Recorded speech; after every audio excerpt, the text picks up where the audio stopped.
হে WhatsApp guys, আসসালামু আলাইকুম। কেমন আছেন সবাই? আশা করি অনেক ভালো আছেন। তানভীর টেক পয়েন্ট চ্যানেলের সাথে থাকার জন্য আপনাদেরকে অসংখ্য ধন্যবাদ। তো বরাবরের মতো আজ আরও একটি নতুন ভিডিও নিয়ে আপনাদের সামনে হাজির হয়েছি। তো আজকের এই ভিডিওতে আমি আপনাদের সাথে শেয়ার করতে যাচ্ছি পবিত্র মাহে রমজান উপলক্ষে শুভেচ্ছা পোস্টার ডিজাইন। তো এই পোস্টারটির পিএলপি ফাইল ভিডিওর ডেসক্রিপশন বক্সে লিঙ্ক দেওয়া আছে, আপনারা সেখান থেকে ডাউনলোড করে নেবেন। আর হ্যাঁ, ডাউনলোড করতে হলে অবশ্যই 6 ডিজিটের পাসওয়ার্ড চাইবে। পাসওয়ার্ডগুলো আপনারা এই ভিডিওতে একের পর এক শো হবে, সম্পূর্ণ ভিডিও দেখে পাসওয়ার্ডগুলো কালেক্ট করে নেবেন। আর আপনি যদি আমার এই চ্যানেলে নতুন দর্শক হয়ে থাকেন তাহলে অবশ্যই চ্যানেলটি সাবস্ক্রাইব করে দিবেন। আর যদি আগে থেকেই করা থাকে তাহলে আপনাকে অসংখ্য ধন্যবাদ। তো আমাদের পিএলপি ফাইলটি কেমন হয়েছে অবশ্যই কমেন্ট করে জানাতে ভুলবেন না। তো চলুন কথা না বাড়িয়ে মূল টিউটোরিয়ালটি শুরু করা যাক। তো গেট স্টার্টলি আওয়ার ভিডিও। তো পিএলপি ফাইলটিকে ডাউনলোড করা হয়ে গেলে আপনারা ইজিলি চলে আসবেন মোবাইল স্ক্রিনে। তো আপনি যদি আমার চ্যানেলে নতুন দর্শক হয়ে থাকেন, আপনি জানেন না কিভাবে পিএলপি ফাইল ডাউনলোড করতে হয়, এই নিয়ে আমার একটা ভিডিও তৈরি করা আছে, ভিডিও ডেসক্রিপশন বক্সে পেয়ে যাবেন, সেখান থেকে দেখে নেবেন। তো পিএলপি ফাইলটিকে ডাউনলোড করা হয়ে গেলে আপনারা পিক্সেল অ্যাপসটিকে ওপেন করবেন। ওপেন করার পরে দেন এখানে দেখতে পাবেন এরকম অপশন দেখার পরে এখানে কর্নারে দেখতে পাবেন 3 ডট আইকন, এটার উপরে ক্লিক করবেন।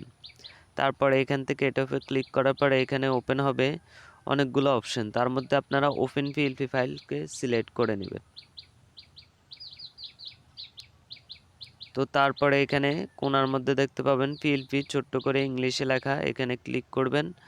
তারপরে নিচের দিকে চলে যাবেন, যে পিএলপি ফাইলটিকে ডাউনলোড করেছেন সেটা এখানে শো হয়ে যাবে, আপনারা খুঁজে বের করে নেবেন। তো পিএলপিটিকে খুঁজে বের করার পরে আপনারা এই পিএলপিটির উপর ক্লিক করবেন। তারপরে এখান থেকে ওপেন অ্যান্ড অ্যাডের উপর ক্লিক করবেন।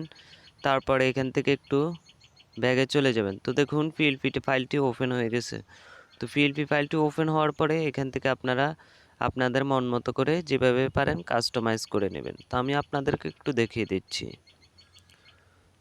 তো প্রথমে আপনার নাম চেঞ্জ করবেন। নাম চেঞ্জ করার জন্য জাস্ট আপনারা এই নাম অপশনে ক্লিক করবেন, তারপরে এই অপশনে ক্লিক করবেন, তারপরে এডিট অপশনে ক্লিক করবেন, তারপরে আপনাদের যার যে নাম হয় সেই নামটি বসিয়ে দিবেন। তো আমি আপনাদেরকে দেখানোর জন্য একটি নাম এখানে সিলেক্ট করে নিচ্ছি।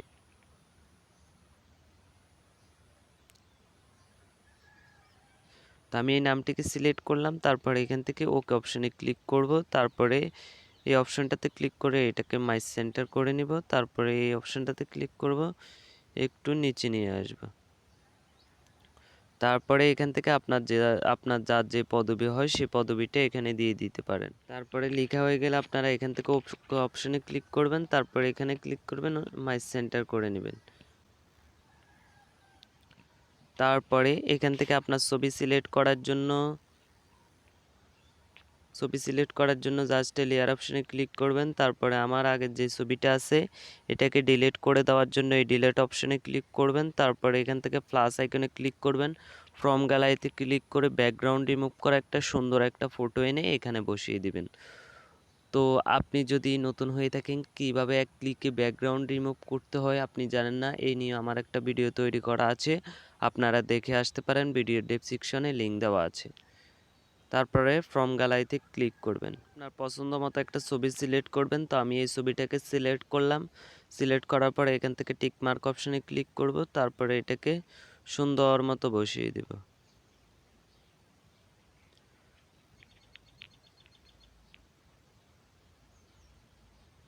এখানে বসিয়ে দিলাম, তারপরে এখান থেকে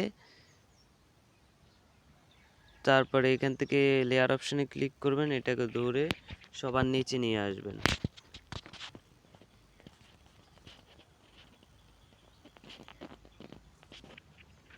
তারপরে লেয়ার অপশনে ক্লিক করবেন, তারপরে এখান থেকে আপনার আর কোনো কাজ করতে হবে না। সব কিছু কাস্টমাইজ করা হয়ে গেলে আপনারা এই শেয়ার অপশনে ক্লিক করবেন, তারপরে এখান থেকে আলট্রা সিলেক্ট করবেন, তারপরে সেভ টু গ্যালারি দিলে এটা গ্যালারিতে সেভ হয়ে যাবে। তো এটা গ্যালারিতে সেভ হয়ে গেছে। তো এই ছিল আজকের ভিডিওটি যদি ভালো লাগে তাহলে অবশ্যই একটি লাইক করবেন, কমেন্ট করে আপনার মতামত জানাতে ভুলবেন না। সুস্থ থাকবেন, আল্লাহ হাফেজ।